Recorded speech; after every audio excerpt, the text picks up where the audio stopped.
Shalom, shalom, boa tarde. Hoje é 24 de Tevet, 5.783. Estamos no dia 17 de janeiro do ano de 2023. É a tarde com a Torá, trazendo a Parashá da semana e as suas leituras diárias. Esta semana estamos com a Parashá Vayerá, que significa "E eu apareci". É a nossa 14ª porção do novo ciclo dos estudos da Torá, do ano 5.783, e é a nossa terceira porção do nosso segundo livro, dos 5 livros da Torá, o Shemot, nomes, conhecido popularmente como Êxodo, né? Então, é a nossa terceira parashá do livro de Shemot, né? Hoje nós estamos aí no terceiro dia da semana, conhecida como terça-feira, e é o nosso terceiro dia para o Shabat, o sagrado dia do Shabat. Então hoje nós temos a nossa terceira leitura da nossa parashá semanal, que está no capítulo 6, versículo 28, até o capítulo 7 e o verso 7, né, do livro de Shemot, Êxodo, né? Primeiramente vamos para a nossa prece em favor do Brasil e do povo brasileiro, por esse momento conturbado, né, em que incertezas, inseguranças, dúvidas, angústias e aflições, desânimos, né, a perca da esperança, pessoas entrando, né, tem muitas entrando aí devido a certas circunstâncias, né, num nível profundo de desilusão, tristeza, depressão, inclusive, né? E é um momento em que precisamos realmente de reflexão, né? Não podemos esquecer que há um só Deus, o único Criador, o único Redentor, o único Salvador, o único que está acima de tudo e de todos. Ele, por ser exatamente o único Criador, é ele que criou todas as coisas. E nós estamos aprendendo no nosso dia a dia que atrás ou de forma oculta, nas trevas, na escuridão, naquilo que aparentemente parece mal, né, está oculto grandes bênçãos. E é isto que nós precisamos compreender para que nós possamos olhar para cima. Nós precisamos parar de ser porcos que olham apenas para baixo. E nesse sentido, só tem o que não presta. Então, muitas vezes, as pessoas elas se deixam dominar pela lavagem que o mundo apresenta. Injustiças, inimizades, ódio, raiva, corrupção, ladroices. Então, essa lavagem que o mundo oferece, e as pessoas quando agem à semelhança de porcos, que olha só para baixo, pode observar, o porco ele não consegue ter uma flexibilidade no seu pescoço para olhar para cima. O seu pescoço parece que está sempre travado para baixo. Observe isso daí. Então, nós não podemos, à semelhança do porco, do suíno, estarmos nesse sentido. Então, quando realmente Deus permite, não podemos esquecer esse detalhe, tudo é pela permissão de Deus, para que nós possamos aprender constantemente a olhar para cima. Por isso que nós precisamos de flexibilidade, elasticidade, para que a nossa cabeça se eleve. Então, o pescoço, ele precisa quebrar no sentido de olhar para cima. Isso significa humildade, modéstia e colocar o foco naquele que é único e capaz de nos ouvir, atender às nossas preces, o único capaz de trazer socorro, proteção, livramento e salvação. Então, por isso, nós temos o salmo base, 121. Olho para os montes, de onde me virá o socorro.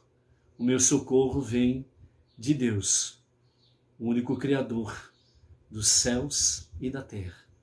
Então, o salmista, ele fala que nós precisamos olhar acima das montanhas, acima de todas essas adversidades que nós estamos enfrentando, que o povo brasileiro está enfrentando, e que precisamos realmente quebrar a nuca, o pescoço, no sentido de elevarmos os nossos olhares para Deus, que está acima de tudo e de todos, realmente rogando a Ele, o único capaz de nos socorrer. Então, por isso, a nossa prece de hoje, ela está alicerçada no Salmo 111. O Salmo 111, ele traz para nós o ensinamento de que Deus criou o ser humano com tudo que seu corpo e mente necessitam para encontrar sua realização e destino no cumprimento da vontade divina. O ser humano tem de seguir este curso de vida. Então vejam bem que o salmista aqui, ele fala que nós seres humanos, nós temos tudo que precisamos e que Deus nos criou assim. E dentro desse aspecto, o objetivo é para realizarmos e cumprirmos a vontade de Deus, a vontade divina. E é nesse sentido que todo ser humano precisa seguir o curso de sua vida. Ele fala curso de vida, não curso de morte. Quando nós elevamos os nossos olhos às alturas e nos refugiamos em Deus, o único El Shaddai, o Todo-Poderoso, com esta nomenclatura que Deus se revelou aos patriarcas e matriarcas, e nos dias de Moshe, Deus se revelou como Adonai, em conexão com Havaiê, no nível mais profundo e elevado dentro da Hassidut e dentro da Kabbalah, trazendo uma conexão mais forte com a destra divina que está a Hesed, a bondade e a misericórdia de Deus. Então, por isso, realmente, eleve os seus olhos às alturas. Você que já está vivendo o monoteísmo com fundamento judaico e orientação rabínica, como um Bnei Noach, você precisa não somente viver isto, mas você não pode guardar isto para você.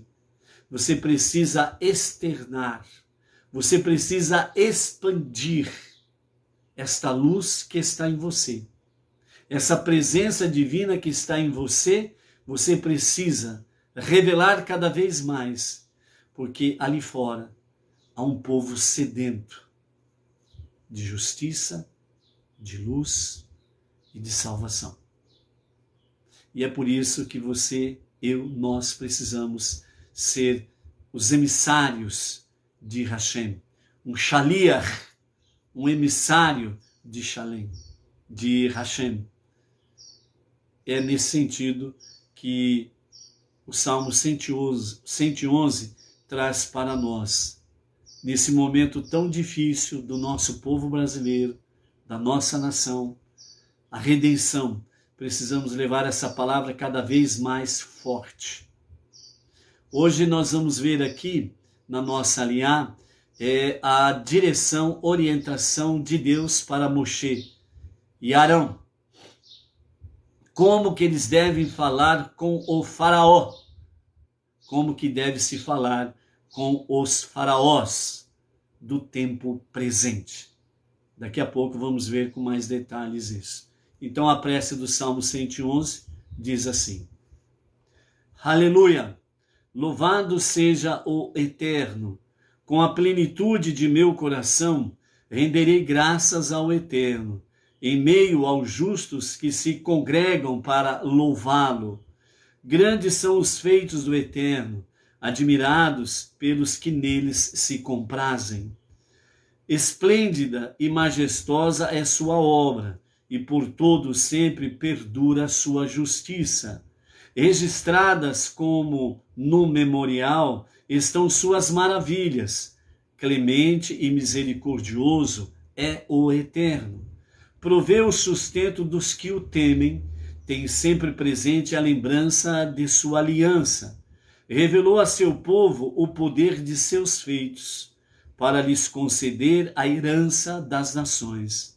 Verdadeiras e justas são todas as suas obras, e fidedignos são todos os seus preceitos. Válidos são para toda a eternidade, plenos de retidão e justiça.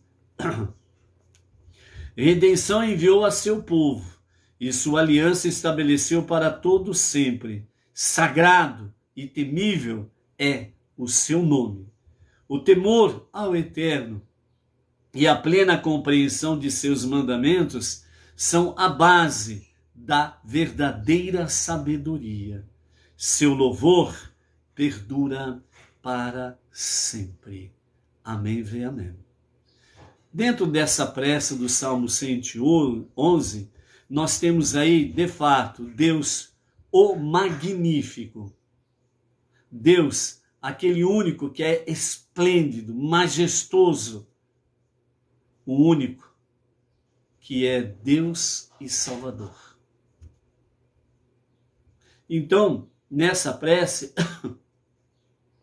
veja que fala, ele provê o sustento dos que o temem, tem sempre presente a lembrança de sua aliança. Por isso que é importante nós, não somente nós, Bnei Noach, já no monoteísmo com fundamento judaico e orientação rabínica, estarmos vivenciando esta realidade, mas expandimos esta verdade, expandimos esta luz. O que o nosso país está precisando e que o nosso povo está precisando nesse momento é desta luz divina, é de boas ações com misericórdia, bondade, caridade, alicerçados na palavra de Deus e na sua caridade, que significa atos de justiça. E por isso, o temor ao Eterno é aquele que precisa estar realmente presente nas nossas vidas. É só a Ele, o único soberano, que deve ser o nosso respeito, a nossa reverência, a nossa completa submissão. Aos poderosos, entre aspas, que aí estão, os mandatários e companhia limitada, nós vamos ver daqui a pouco como que Deus fala para Moshe falar respeitosamente e com firmeza ao faraó. Respeitosamente no sentido de posição de autoridade, sempre o devido respeito. Com firmeza no sentido de que ele e qualquer um dos seus asseclas não vão nos remover da nossa posição de fé no único Deus. Firmeza em que estão praticando, se porventura assim o estiverem, praticando corrupção, violando os mandamentos divinos, nós precisamos manter essa firmeza de que Deus e os seus mandamentos é a base para a verdadeira sabedoria. Então, por isso que nós, Bnei Noach, já no monoteísmo com fundamento judaico e orientação rabínica, que nós possamos expandir, levar cada vez mais avante essa verdade, para que as pessoas cada vez mais possam adquirir corações sábios, com amor, reverência e obediência ao único e o verdadeiro Deus. Ok? Então, Baruch Hashem por isso daí. Né? Louvamos a Hashem pela áurea Lisboa, né? E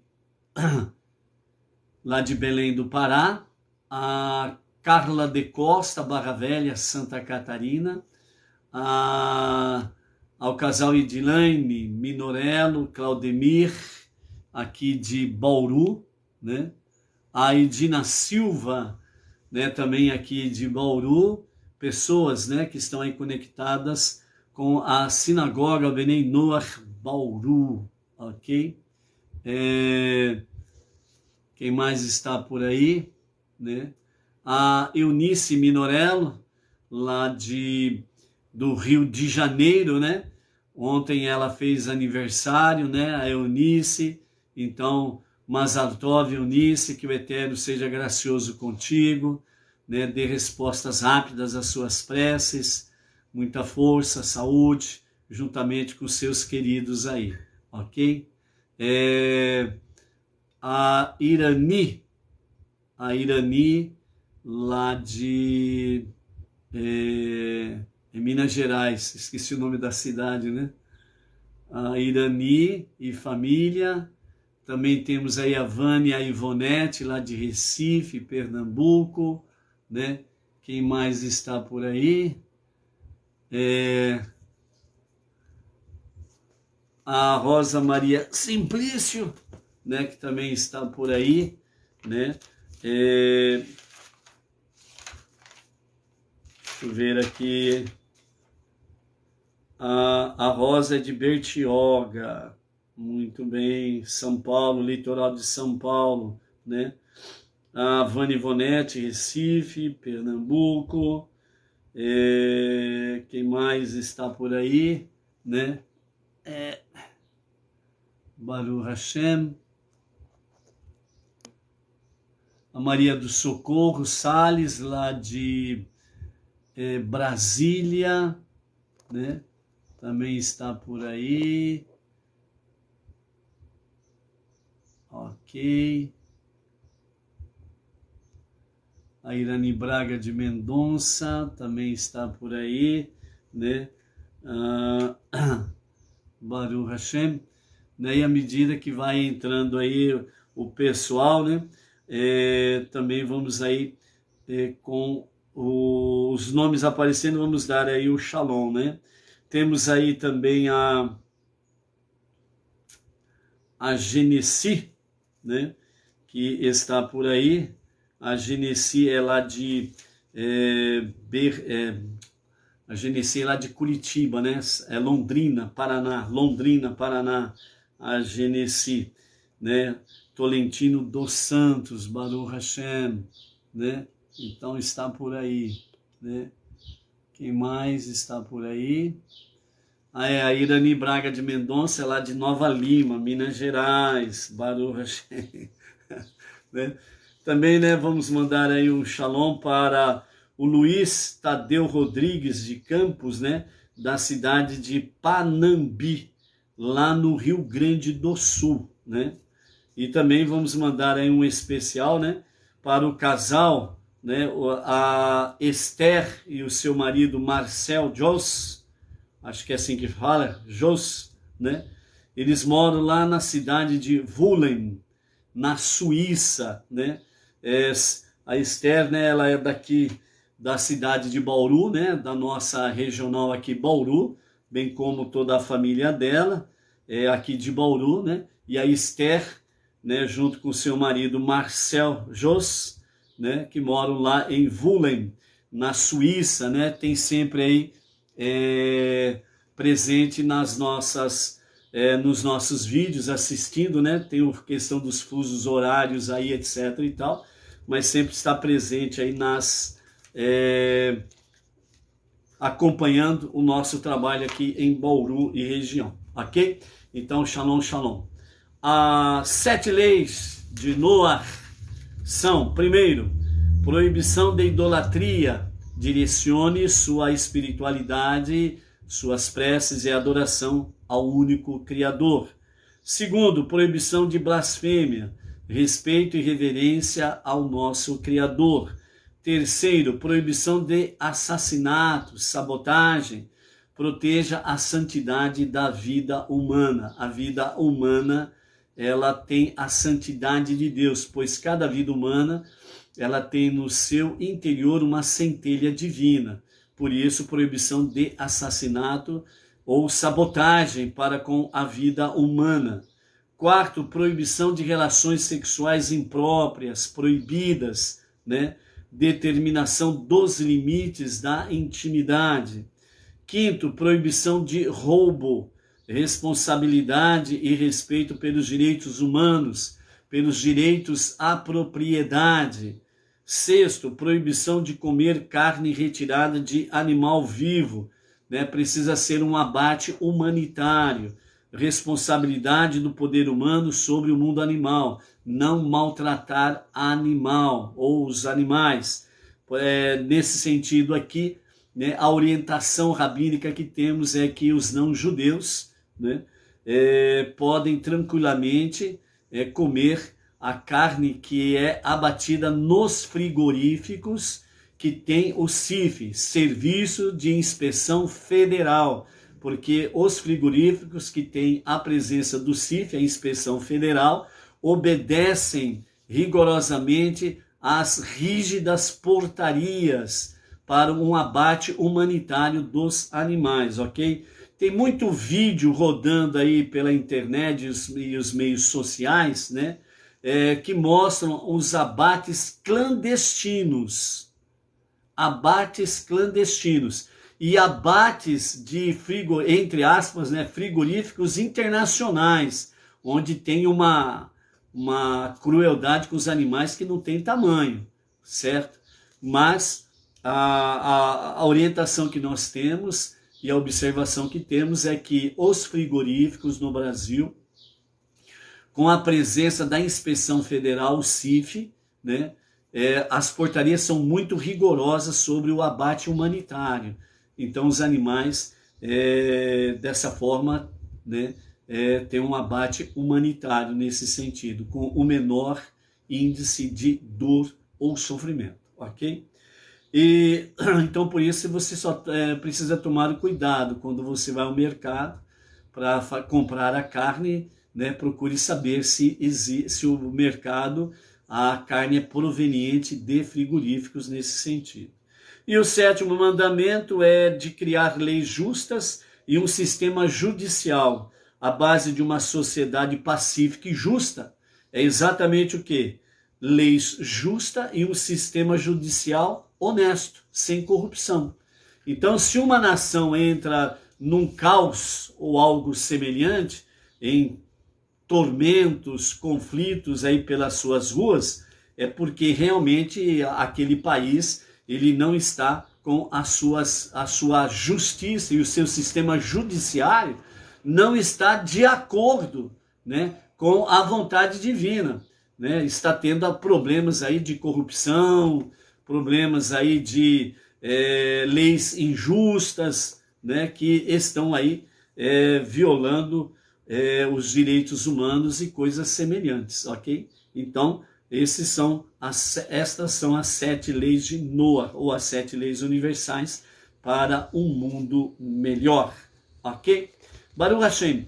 Então, a nossa terceira, aliás, está no capítulo 6, a partir do versículo 28, e vamos até o capítulo 7, verso 7, na nossa terceira leitura da nossa paraxá da semana, Vaierá, e eu apareci, diz o Eterno, com referência, falando com Moshe, que eu apareci aos patriarcas e matriarcas, né? Como El Shaddai, o Todo-Poderoso. Mas agora, falando com Moshe, ele diz, né, o soberano, mas pelo meu nome, Adonai, Havaye, né, não me fiz conhecer com os patriarcas e matriarcas. Apesar, segundo o Rashi comenta, né, apesar que eles sabiam no seu íntimo realmente o nome de Deus, mas eles não perguntaram e nem questionaram a Deus. E aqui Moisés, ele pergunta e questiona a Deus sobre os seus métodos, né? Porque faz sofrer este povo, né? E então Deus responde a Moshe que o povo precisa parar de olhar para baixo. Eles estavam escravizados, estavam adorando os ídolos do Egito. Entre os ídolos do Egito, eles estavam adorando o cordeiro. Porque o cordeiro para os egípcios era uma divindade, um deus, um ídolo. Então, por isso, né, entre outras coisas, nós vamos ver mais para frente aí, né, Deus nunca pediu sacrifício do animal cordeiro para perdão de pecados. Então não existe cordeiro que tira pecado, né, das pessoas, porque o animal cordeiro nunca foi usado para perdão de pecados, ok? Então esta é uma realidade aí, né? Sem sombra de dúvidas. É só observar os detalhes da palavra e você não vai ser enganado por ninguém, né? Nós temos aí, por exemplo, né, e vamos ver mais para frente lá em Levítico também, né, de forma mais profunda, que Deus proíbe que o sacrifício ele seja tirado dos domínios, dos limites do mexicano, tabernáculo no deserto, e posteriormente do Beit Hamikdash, o templo em Jerusalém, né? Então, os sacrifícios, né, isso de forma geral, né, os sacrifícios eles não podiam ser tirados do pátio do templo. E aí Deus fala que todo sacrifício que fosse tirado do domínio do pátio do templo significava que era um sacrifício abominável a Deus. Então, o sacrifício ele não poderia ser tirado para a cidade em Jerusalém, onde está localizado, né, estava localizado o templo, e muito menos fora da cidade de Jerusalém. Então, por aí você analisa, né? Todo sacrifício feito fora dos domínios do templo, mesmo sendo na cidade de Jerusalém, é abominável a Deus. E muito mais ainda fora da cidade de Jerusalém, sendo tirado fora da cidade de Jerusalém, aí é abominável ao quadrado para Deus. É um sacrifício que Deus não aceita de jeito nenhum, ele abomina. Ele despreza ou menospreza, como queira. Entendeu? Então, por isso, é só uma questão de analisar, olhar, né? É isso que nós vimos ontem, né? Servir a Deus não somente com o intelecto, ou não somente com as emoções, mas ter equilíbrio. Então, com o intelecto, nós compreendemos a vontade divina e as nossas emoções, no seu nível de equilíbrio com o intelecto, nós servimos a Deus com amor e com um amor verdadeiramente ardente, apaixonado por Deus, sem extremismo e muito menos com ignorância. Entendeu? Então, por aí você tira uma base, amados, em que realmente qualquer sacrifício que é apresentado à humanidade fora da cidade de Jerusalém como um sacrifício para perdão de pecados é simplesmente uma abominação para Deus. Ponto final. É só estudar a Torá. Ok? Baruch Hashem. Né? A Cibele Ludmila, lá de Lisboa, Portugal, né? Está aí mandando aí um Shavuot Tov, né? Baruch Hashem, né?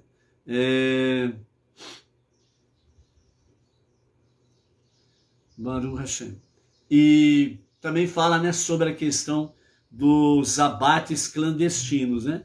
É por isso que precisa procurar saber a procedência da carne que você adquire, né? Não vai à cegueira não, que aí você complica a situação aí.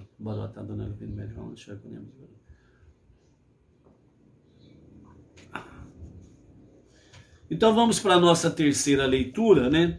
E e mais os comentários do nosso Rebbe Menachem Mendel, da nossa terceira leitura. E para nós finalizarmos a live de hoje, nós estaremos falando, né, como introdução, exatamente sobre o porquê os egípcios mereceram as pragas, né? Então vai ser uma introdução, porque amanhã nós vamos começar a ver aí a questão das primeiras pragas, né? Esta semana nós temos aí 7 pragas que nós estaremos aí fazendo reflexão destas 7 primeiras pragas, ok? Então, capítulo 6, verso 28, né, encerrando o capítulo 6, então nos fala, né, foi no dia em que Deus falou a Moshe na terra do Egito, né, Deus falou a Moshe e disse, eu sou Deus, diga ao faraó, rei do Egito, tudo que estou lhe dizendo, né. Aí entrando no capítulo 7, né, aliás, ainda temos aí o verso 28, 29 e 30, Moshe disse perante Deus, mas eu tenho lábios bloqueados, como o faraó prestará atenção em mim? E aí entramos então no capítulo 7. Deus disse a Moshe, observe, eu lhe farei como um mestre sobre o faraó, e seu irmão Arão será o seu intérprete. Você deve anunciar tudo o que lhe ordeno ao faraó, e seu irmão Arão o relatará ao faraó. Ele então mandará os filhos de Israel deixarem sua terra. Eu endurecerei o coração do faraó, pois assim teria a oportunidade de proliferar meus milagres e maravilhas na terra do faraó, ou terra do Egito. Por isso o faraó não ouvirá vocês, mas então eu mostrarei minha mão contra o Egito para lhes golpear, e eu tirarei minhas legiões do Egito, meu povo, os filhos de Israel, fora do Egito, com grandes atos de julgamento. Quando eu estender minha mão sobre os egípcios e trouxer os filhos de Israel do meio deles, o Egito saberá que eu sou Deus. Moshe e Arão assim fizeram. Eles fizeram exatamente como Deus lhe tinha instruído. Quando eles falaram ao faraó, Moshe tinha 80 anos de idade e Arão tinha 83 anos de idade, ok? Então aqui nós temos, né, em primeiro plano, os momentos finais do diálogo, né, de Moshe e Deus, ok? Então, mais uma vez ele fala dos seus lábios bloqueados, né, que ele era gago, e como que o faraó vai prestar atenção.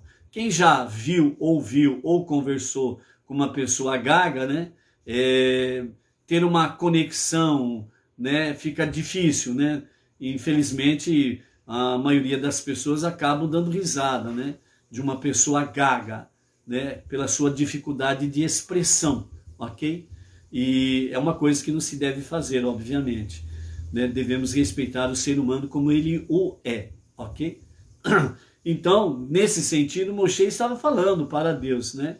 Eu sou gago, tenho meus lábios bloqueados. Como que o faraó vai prestar atenção em mim? Ele vai tirar sarro em mim, a sua corte vai tirar sarro em mim, vão fazer piada comigo, né? E então Deus disse a Moshe, né, que eu te colocarei como mestre sobre o faraó. E Arão será o seu intérprete. Por que Arão será o seu intérprete?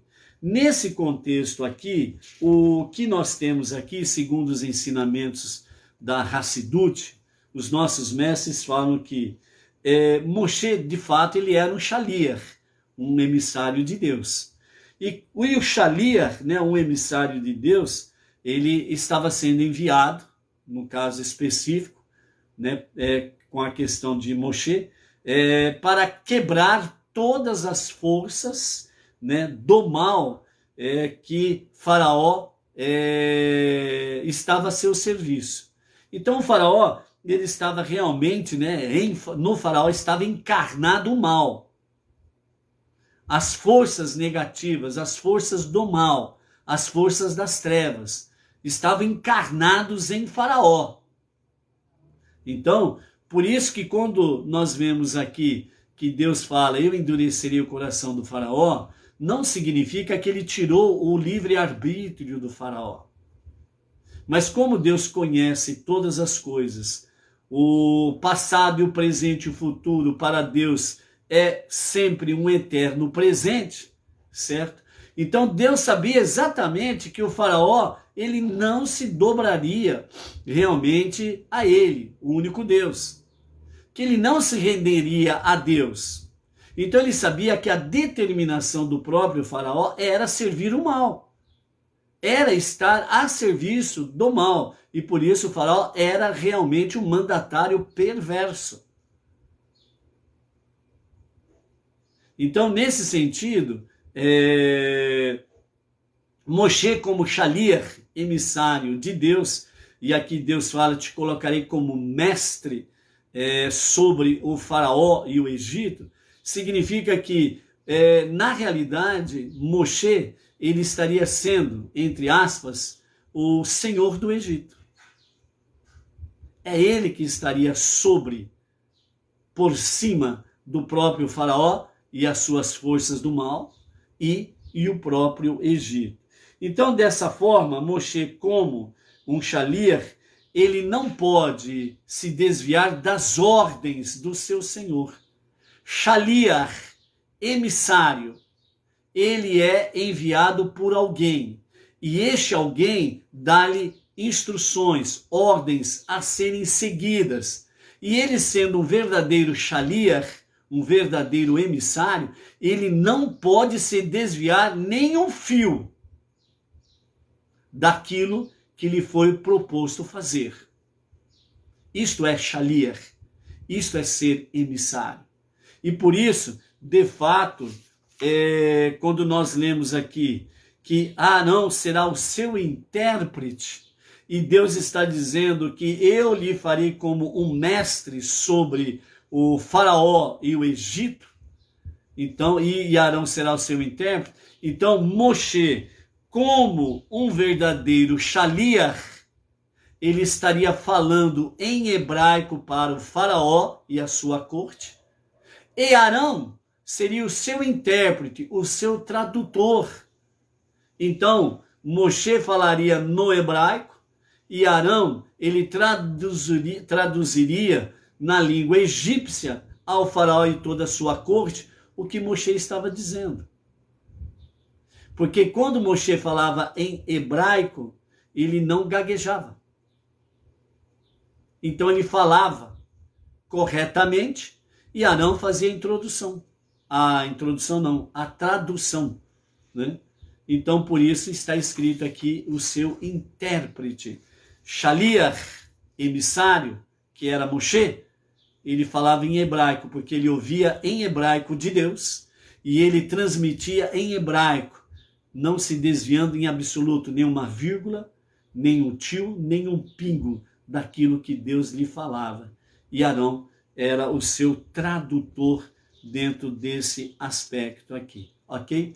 E nesse sentido de endurecer o coração do faraó, é porque Deus sabia que realmente o faraó, ele já tinha determinado a si mesmo que ele seria um perverso sobre não somente os povos que ele conquistou, mas sobre o povo judeu.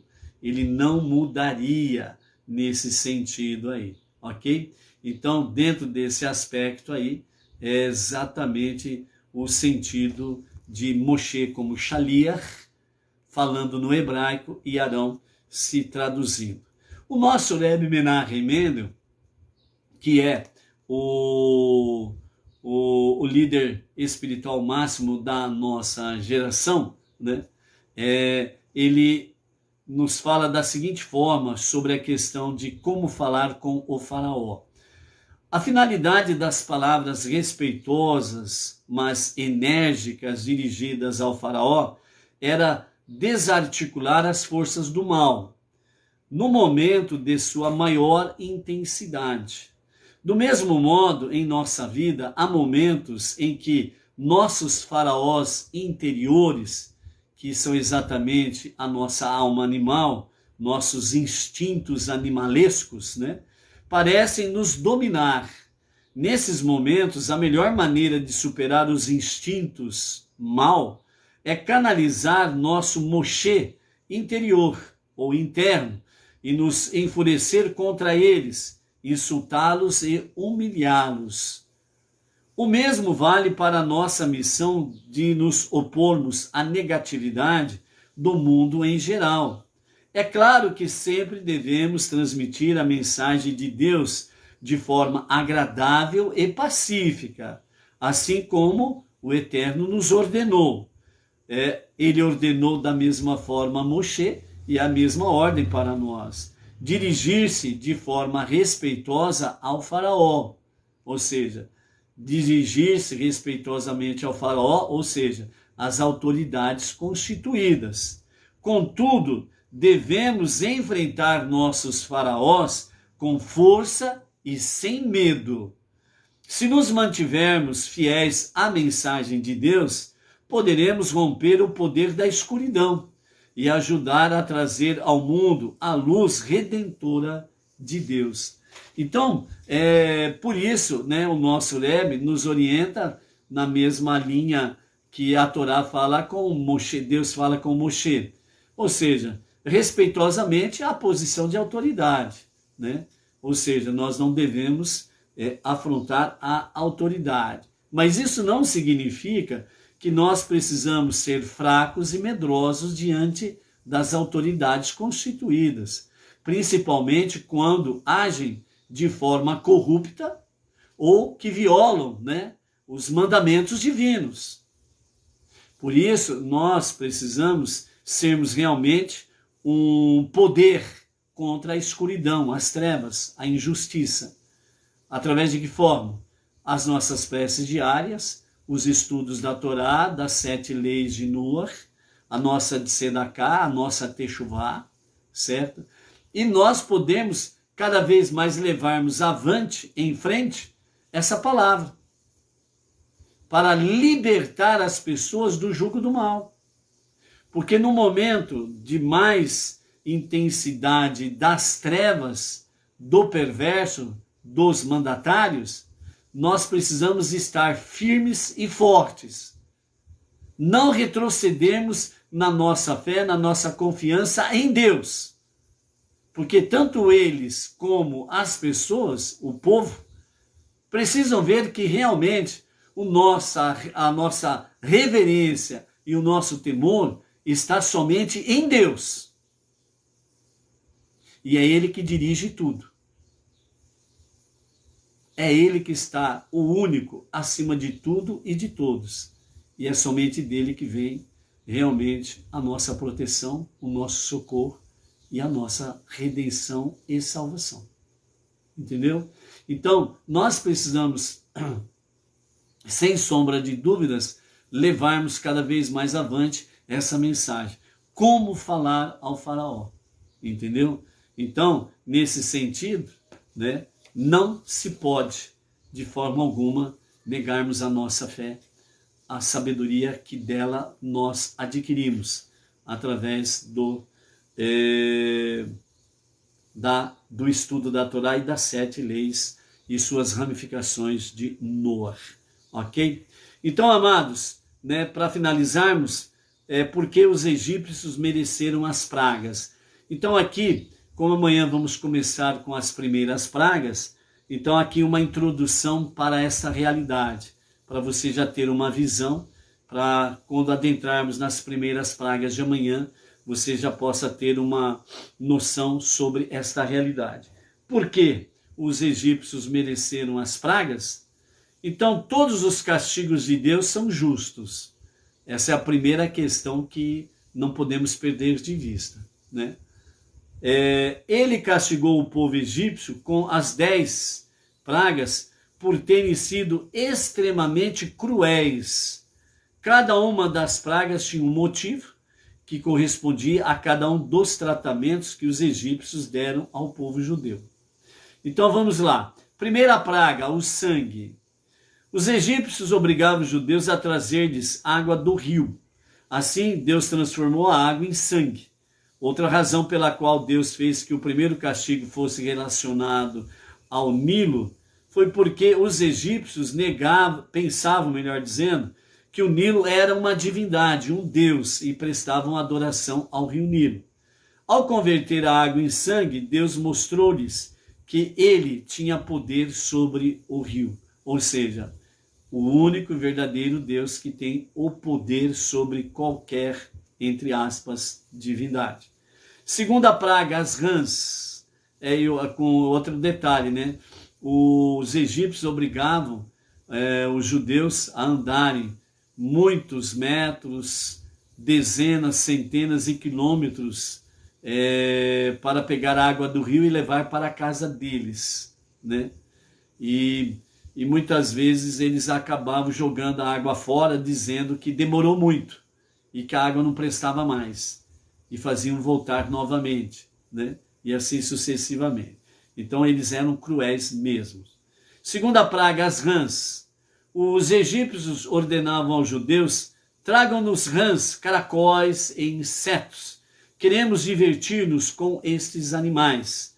Ao obrigar os judeus a trazer rãs, Deus castigou os egípcios com estes animais. Ou seja, na realidade, os egípcios, né, eles obrigavam os judeus a levar rãs, caracóis e insetos para eles se divertirem. Exatamente o quê? Eles praticavam atos cruéis, né, contra esses animais, né? Então a praga das rãs era exatamente para castigá-los também por esse motivo. A terceira praga, piolhos. Os egípcios costumavam ordenar aos judeus: varram os pisos de nossas casas e ruas e arem os nossos campos.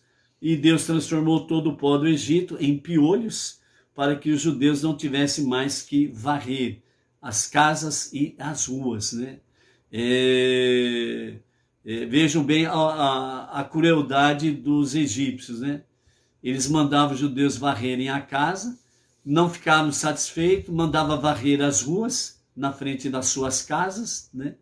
E depois ainda diziam, né? Ó, ainda não está bom, varra de novo. E eles varriam a casa todinha de novo, varria a rua na frente da casa de novo, né? Então eles sempre sendo cruéis nas suas ações para com o povo judeu. Então Deus castigou com piolhos pelo pó da terra, para que realmente os judeus não viessem mais a varrer, né, as casas e as ruas. Quarta praga, animais selvagens. Os egípcios diziam aos judeus: precisamos de leões, tigres e ursos para nossos zoológicos e circos. Capturem esses animais para nós. Era apenas uma desculpa cruel para enviar os judeus aos desertos e aos bosques por longos dias, mantendo-os afastados de suas famílias, correndo altos riscos de morte, né? Então as suas vidas estavam em constante perigo. E também, né, para que eles não coabitassem com as suas esposas e não tivessem filhos também. Então, essas crueldades, né, Deus então castigou, fazendo com que sobre ele desabasse, por assim dizer, né, como uma chuva, uma torrente de água, né, animais selvagens nesta praga. Quinta praga, a peste.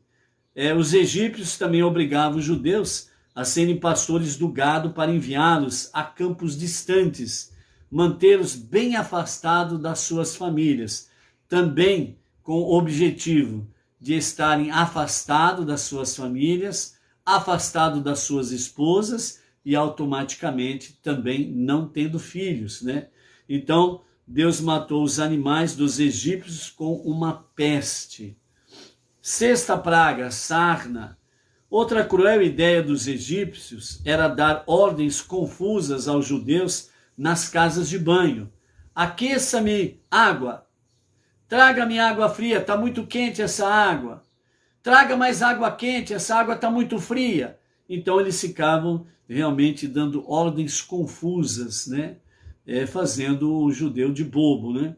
De modo que Deus afligiu os egípcios com bolhas de sarna que doíam tanto que eles já não podiam tomar banhos nem quente e nem frio. Outra razão pela qual os egípcios foram castigados com esta praga horrível de bolhas, né, foi porque consideravam os judeus uma classe social inferior. Um egípcio nunca comia junto com um judeu. Assim, Deus castigou os egípcios com bolhas dolorosas, com aspecto tão desagradável que ninguém queria aproximar-se de um egípcio. Ou seja, experimentaram, entre aspas, do próprio veneno. Sétima praga, granizo. Outra maldade, né, dos egípcios de ordenar aos judeus, dizendo: planta-me um jardim, planta-me agora algumas árvores. E Deus destruiu todos os jardins e bosques dos egípcios com o granizo. Oitava praga, gafanhotos. Os egípcios ordenavam aos judeus: colham grãos para nós, favas e plantas. Por isso, estes foram comidos pelos gafanhotos. Nona praga, as trevas. Os egípcios também ordenavam aos judeus levar velas e tochas por eles nas ruas escuras. Também encerravam os judeus em cárceres escuros, né? Por esse motivo, Deus também causou a escuridão. E além disso, entre os próprios judeus, havia os rechaim, os malvados, que não mereciam ser libertados do Egito. E esses judeus perversos morreram durante as pragas das trevas, de maneira que os egípcios, não vendo, não puderam também dizer, né, com alegria, que também os judeus estavam morrendo com a praga das trevas. Então eles não puderam, como diz assim, né, caçoar dos judeus nesse sentido. E a 10ª praga, a morte dos primogênitos. Deus castigou os egípcios, matando os filhos primogênitos, pois o faraó tinha dado a ordem: matem todos os primogênitos varões judeus. Os egípcios também eram cruéis com o povo judeu, que era chamado de primogênito de Deus. Por isso, Deus matou os seus filhos primogênitos, né? Nós vimos aqui no livro de Êxodo, capítulo 4, verso 12. Deixa eu olhar aqui para ver se eu não estou mudando o versículo, ok? Então, capítulo 4,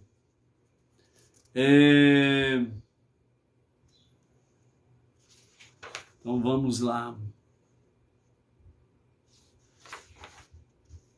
Não sou um homem de duras palavras, tal, né? Moshe, Sípora, temos aqui. Vamos lá.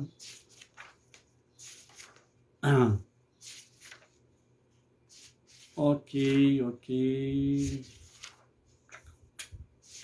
A filha do faraó, era bom, chifrar, 70, ok.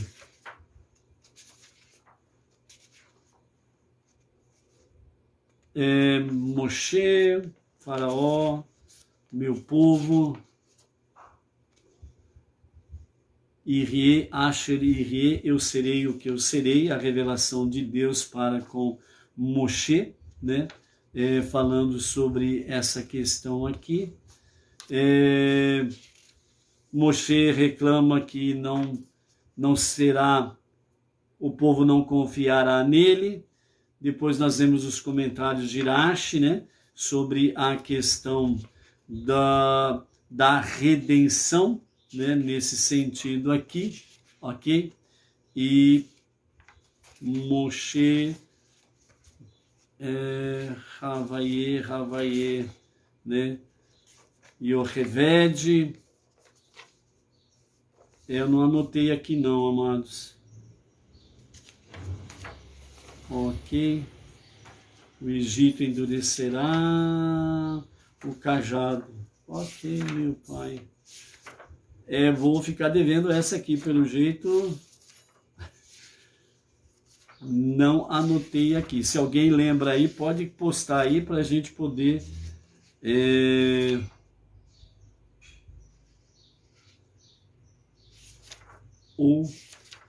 filho primogênito de Deus, ele fala, né? Deus nos fala sobre dentro desse aspecto aqui, né? Então, né, o filho primogênito de Deus é o povo judeu. E por isso a morte dos primogênitos, né? Que Deus fez ali para com... porque da morte dos primogênitos, né, amado? Então, nesse aspecto aqui, né, os nossos mestres trazem para nós essa introdução sobre o porquê, né, da morte dos primogênitos, né? Ou seja, né, Deus ele está no controle de tudo e absolutamente tudo tem motivo, tudo tem uma razão, né? E nesse sentido aí é para que nós possamos realmente estarmos tirando lições da nossa vida no nosso dia a dia e não ficarmos aí com uma, como diz assim, dominados, né, dominados pela visão negativa dos fatos, ok? Então, em Êxodo capítulo 4, verso 22, né, então Deus, você dirá ao faraó, Deus falando com Moshe, isto é o que Deus diz a Israel, Israel é meu filho, meu primogênito. Consequentemente, eu lhe digo para deixar meu filho ir e servir-me. Se você se recusar a deixá-lo, eu matarei seu próprio filho primogênito. Então, Shemote, Êxodo, capítulo 4, verso 22, nós temos aí Deus falando de forma bem clara a Moshe e Moshe para falar ao faraó. Israel é meu filho, Israel é o meu primogênito. Deixe sair o meu filho primogênito do Egito para me servir. Então, portanto, né, Deus não tem outro primogênito, ele só tem um filho primogênito, que é o povo judeu. E justamente porque Faraó não deixou, ele se endureceu cada vez mais para não deixar o filho primogênito de Deus sair do Egito, né? Muito pelo contrário, ele inclusive mandou matar os filhos primogênitos dos judeus, né? Então, a 10ª e última praga fala exatamente sobre a morte do primogênito, ok?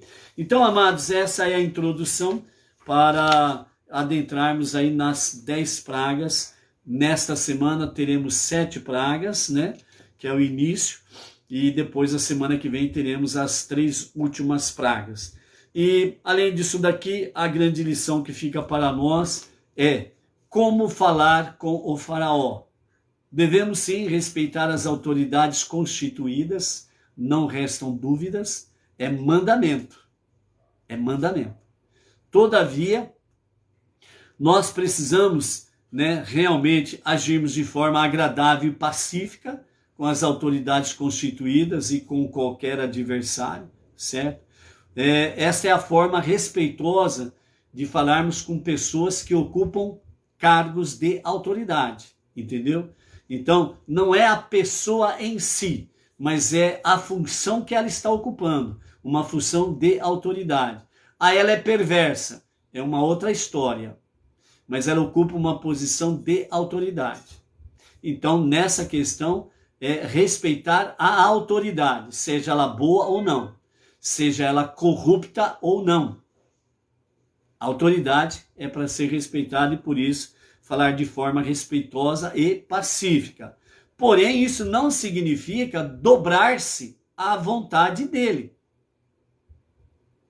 Negar a sua fé, negar as boas práticas de boas ações, de bondade, misericórdia e justiça, e você dar as costas a Deus e beijar o pé do mandatário. Entendeu? Então, as coisas no seu devido lugar, o que acontece? Acontece aquilo que Deus falou a Faraó, que Deus falou a Moshe. Faça e eu estarei com você.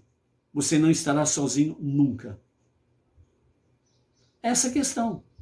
Vejam bem, e nós vamos ver aí, já vimos o começo, e vamos durante o longo, porque foram em torno de 6 meses esse processo das 10 pragas, né?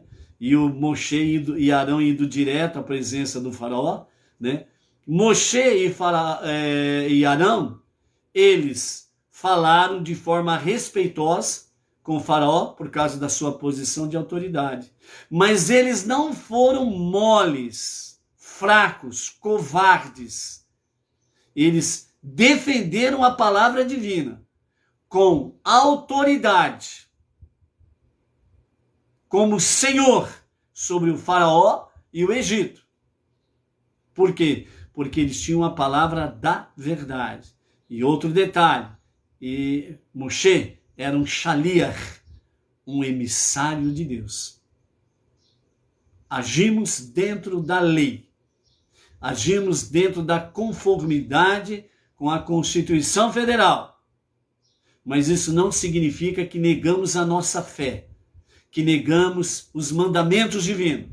Quanto a isto, então a orientação de Deus é bem clara, que nós devemos falar com autoridade, com força, isso significa com convicção e sem medo, seja quem for o mandatário. Então, por isso, tome posse. E Deus diz, estarei sempre contigo. Ok? Amanhã estaremos de volta aí, né, no horário normal. Baruch Hashem. Shalom, shalom, amados. Até amanhã. Tome posse da tua posição como shaliach, um emissário de Deus. Até mais.